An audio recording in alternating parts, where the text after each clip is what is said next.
here at the Cebu Pacific main office to witness another cabin crew batch graduation. Today is September the 12th. It's a rainy day, so come do join me as I take you to witness the painting of the wings of a new cabin crew batch that will take to the sky soon. Sino kasama ko ngayon? Ngayon, malalaman nyo why Puchay is here, the graduation of Cebu Pacific Batch 164. Malalaman nyo mamaya bakit. Everyone, this is Cebu Pacific Batch 1... Hindi siya! This is 164 for you guys.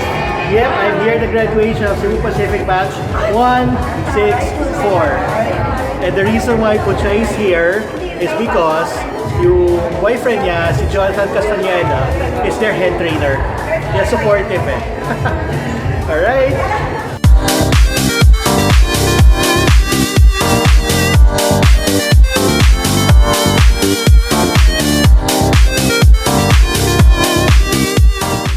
Today, we celebrate that there's no tomorrow because the trainees of Class 164 will receive their well-deserved wings and captivate you with their creativity and mastery of craft. Today they have reached the summit of their time to become a Cebu Pacific cabin crew.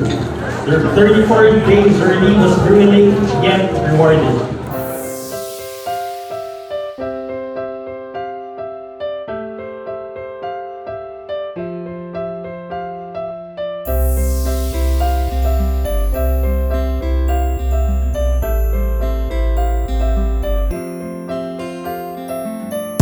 Okay, just for your information, there are 34 graduates here. Each of them passed through grueling days of exams, drills to get to where they are right now. And this is their moment. This is their moment to shine. So here we are again, batch 164, headed by John and Gracie.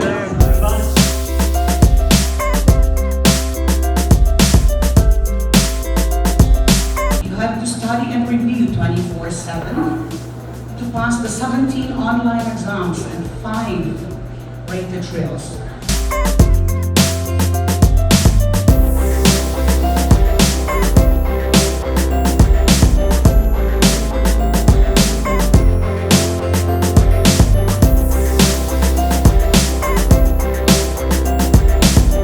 The third placer got an average score of 98.66. Shaira Isidro. The next that I'll be calling is the class salutatorian with an average of 99.18. Therese Abigail Marqueza.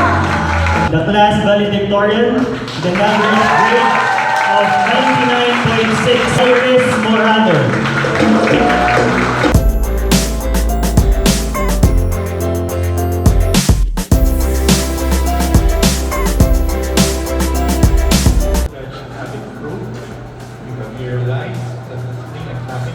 Your comfortability goes beyond the safety of the aircraft, but of course, you have a fun and memorable experience to be delivered to our passengers. We made it. Class 164 is ready for takeoff. Saying that we went through rigorous training is an understatement. All those sleepless nights, unlimited coffee, and panic attacks before clicking the dreaded "Are you sure?" question on the exams are just a small part of that intense experience. We found out that being a cabin crew means a lot more than just a pretty face with a pleasing personality. It means having different roles, such as a rescuer, a nurse, a therapist, a firefighter, a matchmaker, a security personnel, and above all, a safety custodian with very good customer service skills. I think I can speak for everyone when I say, we are different, very different now, from that person who stepped inside this building on that first day of training. It's true what they say. Growing your wings is painful, but we know that we have definitely earned it. We stand here in front of you today as transformed individuals, a better version of ourselves, more responsible, disciplined, and values-driven. Sometimes in life, we need a little push. In the past weeks, we needed a lot of push. During the times we became discouraged, doubtful, anxious, and disappointed, both John and Gracie were always behind us to give their support and expertise, their push. They always made sure we were focused on our goal, our end goal, and for that, we will always be grateful. Mommy Gracie and Daddy John. We can get away with that today by calling you that. We will always look back to your teachings and we commit to reciprocating your efforts by living up to our promise of bringing the 5J brand wherever we are. We are lucky to have you both as mentors and friends. Thank you very much and we love you from the bottom of our hearts. To the Cebu Pacific Management and In-Flight Services, thank you for giving us the opportunity to be part of this great company. To the cabin crew supervisors, we appreciate all the learning you have generously given to make us the ideal Cebu Pacific cabin crew. To the cabin crew who helped us during our first flight, thank you for making it memorable. To our parents and loved ones, without your love and unwavering support, and for always believing in us, we will not be here. Know that we dedicate everything we have achieved to you. Thank you and we love you.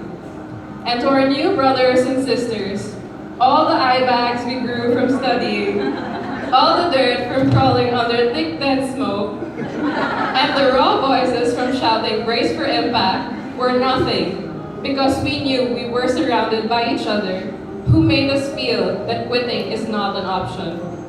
We made sure nobody gets left behind.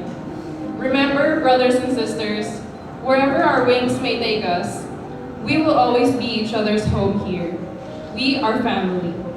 We shared a dream once, and from now on, we will always share every milestone along the way. As Alison Malley said, be still and know, this is life. In this pursuit of dreams, you are never alone. Ladies and gentlemen, we are batch 164, and from this day forward, we are CebPac Crew.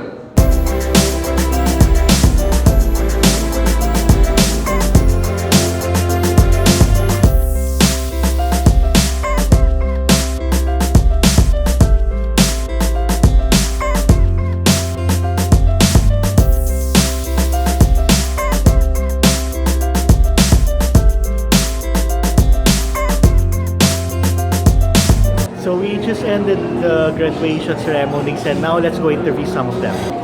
Okay, I'm now here with Chair Pao and Hannah.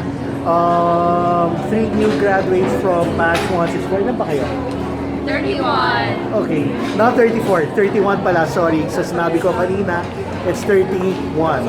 Anyway, dream nyo ba maging FA talaga? How long nyo ba? Childhood. How long? Since you're elementary? Yes. Talaga. Tapos, now that you're here, I mean, wow, I'm an FA. Sobrang fulfilling. Kasi po, parang tingin talaga nila sa cabin crew, puro maganda, serving drinks, it's not just about that. Sobrang hirap ng training. You need to memorize a lot of things. Yeah. We have less sleep, always drinking coffee, so Correct. Plotting It's all of the- 4 different aircraft. it's all the concentration talaga. And it pays off in the end. And that's what we've been telling everyone that, you know, if you really want to be a happy food, you have to work hard for it. Yes. Kasi sila na yung nadaanan namin graduations at lahat. We always hear the stories. It's always different. Na iba talagang graduate lectures, yung iba umulit sa training, it's all different stories. So, ngayon that you're here, ano mga advice nyo to our future cabin crew? To all the aspirants out there, never give up. Kasi, like before, we were just aspirants. Nagpa-follow sa flyhighmanila on Facebook. Thank you. Naghahanap ng motivation, and now, We're here. We're pursue here. your dream. Don't stop because it'll pay off.